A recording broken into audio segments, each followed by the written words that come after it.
আচ্ছা বলেন তো আপনারা কি জীবনে দেখেছেন কাউকে কাঠি দিয়ে জামার মাপ নিতে? আসসালামু আলাইকুম। হ্যালো এভরিওয়ান, কেমন আছেন সবাই? আশা করছি ভালো আছেন।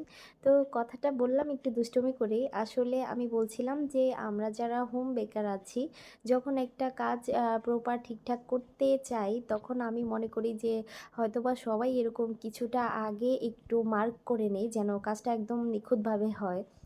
আসলে আমি কেকের উপর মাপ নিয়েছিলাম। তার জন্য আরকি কাঠি দিয়ে মাপ নিয়েছিলাম। তবে হ্যাঁ, যদি জামাকাপড়ের হতো অবশ্যই আমি মেজারমেন্ট টেপ ইউজ করতাম। তো যাই হোক একটু দুষ্টুমি করলাম। তো এখানে আমার একটা সিন্ড্রেলা থিমের কেক ছিল। তো যাই হোক আমি নন এডিবল ফটো দিয়ে প্লাস এখানে সুন্দর করে একটা জামা বানিয়েছিলাম। আর সেটাই হচ্ছে আমি একটু পরে দেখাবো। তো তার আগেই এখানে খুব সুন্দর করে শেড দিয়ে একটা ফিনিশিং এনে নিয়েছি। আর এই হচ্ছে আমার সেই ডলটা। তো এটা যখন আমি সেট করছিলাম তখন খুব ভালো করেই আমি এই যে একটা কাঠি বাটারফ্লাইয়ের কাঠি দিয়ে আমি সুন্দর করে একটু মার্ক করে নিচ্ছিলাম যেন জামার শেপটা খুব সুন্দরভাবে আসে।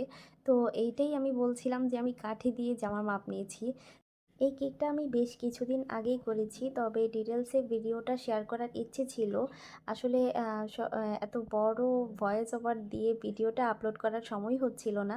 যার জন্য দেরি হয়ে গেল। তো যাই হোক আজকে শেয়ার করলাম আমি কিভাবে এই কেকটার কাজ করেছি। তো ফার্স্ট টাইম আমি একটা হালকা কালারের মধ্যে দিয়ে নিচ্ছিলাম। আর তারপর এখানে আমি একটু গাঢ় কালার দিচ্ছিলাম। আসলে কেকের মধ্যে গাঢ় কালার যখন ফুড কালারটা ইউজ করা হয় তখন এটা একটু তিতো ভাব চলে আসে। তো আমি মনে করি আমরা সব বেকাররাই সুন্দর করে আগে থেকেই কাস্টমারকে বলে দেই। তো এই হচ্ছে আমার কেকের ফাইনাল লুক। কেমন লেগেছে আপনাদের কাছে অবশ্যই জানাবেন। আর ভালো লাগলে অবশ্যই আমার ছোট্ট এই পেজটিকে ফলো দিয়ে পাশে থাকবেন। লাইক, কমেন্ট, লাভ, শেয়ার করবেন। আল্লাহ হাফেজ।